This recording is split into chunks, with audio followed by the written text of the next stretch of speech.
Assalamualaikum warahmatullahi wabarakatuh, saudaraku yang beriman. Semoga apa yang akan saya sampaikan ini dapat bermanfaat untuk kita semuanya dan dapat menjadi amal jariah. Amin, amin ya rabbal alamin. Saudaraku yang beriman, pernahkah kalian mendengar percakapan atau seruan semacam larangan keluar rumah pada waktu maghrib? Memang sudah menjadi fenomena yang sangat lazim di masyarakat, bahwa banyak yang percaya kalau di waktu maghrib tersebut syarat akan bahaya. Tapi sayangnya kepercayaan ini terkadang hanya dianggap sebagai mitos belaka yang sengaja dibuat untuk menakut-nakuti orang. Padahal secara ilmiah hal ini telah dibuktikan kebenarannya. Lantas, mengapa keluar rumah pada waktu maghrib itu dilarang dan fakta apa yang telah dibuktikan secara ilmiah? Sebagai masyarakat yang hidup di alam serba-serbi kepercayaan, banyak dari kita yang masih sering percaya pada mitos. Dialami atau tidak, inilah yang terjadi selama ini. Bahkan boleh dibilang, mitos itu telah menjadi belenggu sendiri yang keberadaannya sulit untuk dibendung. Tapi apa boleh buat, kalau faktanya, mitos memang sangat sulit untuk dilepaskan dari kehidupan kita. Sebab di samping keberadaannya sudah ada sejak lama, di Indonesia sendiri mitos telah menjadi konsumsi sehari-hari yang sering diperbincangkan orang-orang, dan itu hampir setiap saat. Sebagaimana diketahui, mitos merupakan sebuah cerita yang berkaitan dengan peristiwa alam kehidupan manusia, sejarah, maupun hal-hal gaib yang tidak didasarkan pada bukti-bukti ilmiah ataupun dalil agama. Pun disebutkan, jika asal-usul kemunculannya itu disebabkan oleh ketidakmampuan akal manusia dalam menjawab setiap fenomena. Dan seiring perkembangan waktu, hal itu menjadi satu pandangan yang turut menyetel sejarah masalahnya. Ketika sains dan agama telah hadir dalam kehidupan manusia, namun masih ada saja yang tetap percaya pada mitos. Padahal sains dan agama telah memberikan jawaban atas apa yang dipersoalkan selama ini. Misalnya, ada yang percaya kalau berbaring atau tidur tengkurap itu dapat menyebabkan orang tua kita meninggal dunia, sehingga tidak sedikit di antara kita yang takut untuk melakukannya.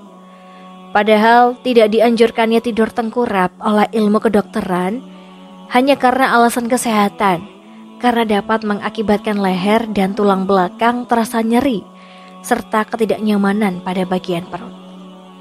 Cerita lain ada pula yang percaya kalau orang meninggal dengan cara tak wajar, maka arwahnya akan bergentayangan di dunia.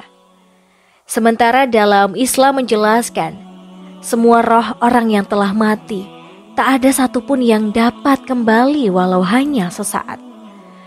Kalau sudah begini, tentu jadi masalah, sebab kepercayaan terhadap mitos jelas akan mempengaruhi cara bersikap dan berperilaku setiap orang.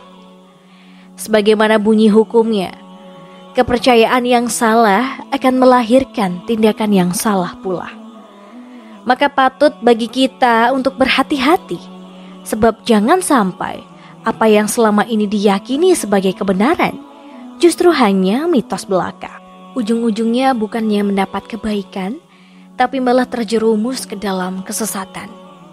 Sehingga diperlukan adanya sikap yang berhati-hati dalam mempercayai sebuah informasi atau cerita yang tengah berkembang.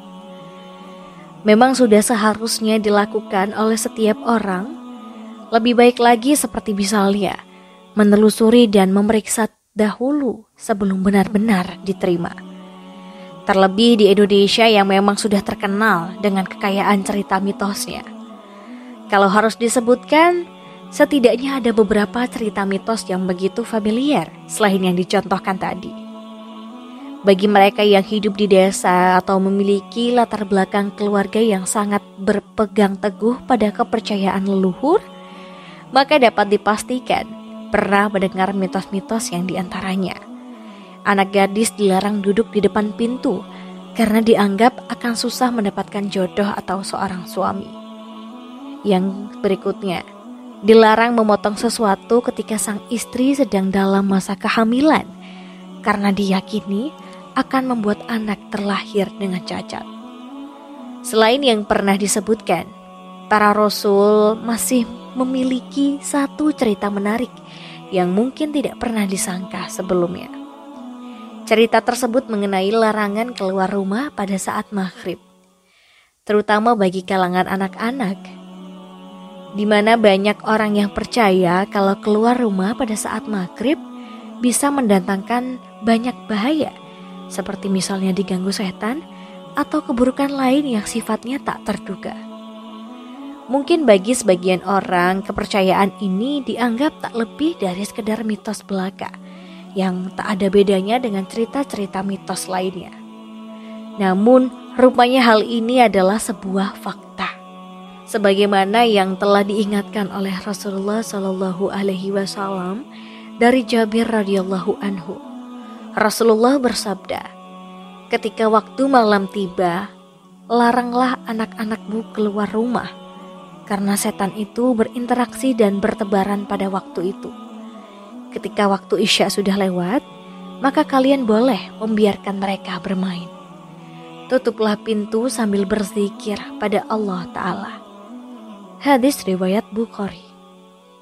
Pada hadis lain juga disebutkan, jika awal malam telah tiba setelah matahari tenggelam, maka tahanlah anak-anak kecil kalian di dalam rumah, karena ketika itu setan sedang berkeliaran. Jika telah berlalu sesaat di waktu malam, misalnya setelah Isya, lepaskanlah mereka jika mereka mau bermain di luar rumah. Maka di awal malam, tutuplah pintu-pintu rumah sambil menyebut nama Allah, karena setan tidak dapat membuka pintu yang digembok dengan membaca basmalah. Lalu tutuplah tandon-tandon atau ember kalian dan sebutlah nama Allah. Ketika menutup wadah kalian berupa piring atau gelas, maka sebutlah nama Allah. Hadis riwayat Bukhari dan Muslim. Bukan cuma manusia saja yang dilarang keluar rumah, bahkan hewan ternak pun juga diingatkan untuk tidak dibiarkan berkeliaran saat maghrib. Jangan lepaskan hewan-hewan ternak dan anak kalian ketika matahari terbenam sampai berlalunya awal Isya, karena para setan berkeliaran antara waktu terbenamnya matahari hingga berlalunya awal Isya. Hadis riwayat Muslim. Seorang ulama yang bernama Ibnu Al-Jauzi memberikan penjelasan mengenai alasan mengapa anak-anak dilarang keluar rumah pada saat maghrib. Menurutnya karena dikhawatirkan akan terjadi sesuatu yang buruk yang merupakan akibat gangguan setan. Yang dimana mengingat bahwa setan memang suka menempel pada sesuatu yang mudah ditempelinya, seperti najis atau kotoran. Adapun anak-anak sangat rentan terkena kotoran ataupun najis ketika mereka sedang bermain, sehingga hal tersebut memudahkan setan untuk berlindung pada diri mereka. Selain itu, anak-anak kadang juga tidak tahu soal zikir apa yang bisa dijadikan sebagai pelindung diri. Rasulullah juga memberikan larangan untuk tidak keluar menjelang maghrib bukan tanpa alasan. Sebagaimana yang telah dijelaskan bahwa setan akan keluar bersamaan dengan datangnya waktu tersebut. Mereka akan menyebar mencari tempat pelindungan yang aman.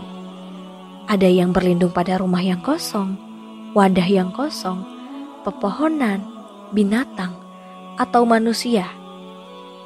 Profesor Dr. Insinyur Haji Rahman MS membenarkan apa yang dijelaskan dalam sudut pandang ilmiah.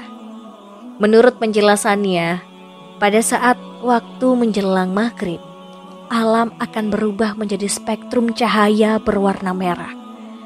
Hal tersebut selaras dengan frekuensi jin dan juga iblis. Sebagaimana disebutkan bahwa cahaya merupakan gelombang elektromagnetik yang memiliki sifat pewarna yang berbeda satu sama lainnya. Setiap warna dalam spektrum memiliki energi frekuensi dan panjang gelombang yang berbeda-beda pula. Ketika masuk waktu maghrib, jin dan iblis sangat bertenaga karena memiliki resonansi yang bersamaan dengan warna alam. Saudaraku yang beriman, Demikian alasan Rasulullah melarang kita untuk keluar saat maghrib. Semoga Allah senantiasa melindungi kita dari gangguan setan dan jin. Akhir kalam, semoga bermanfaat. Wassalamualaikum warahmatullahi wabarakatuh.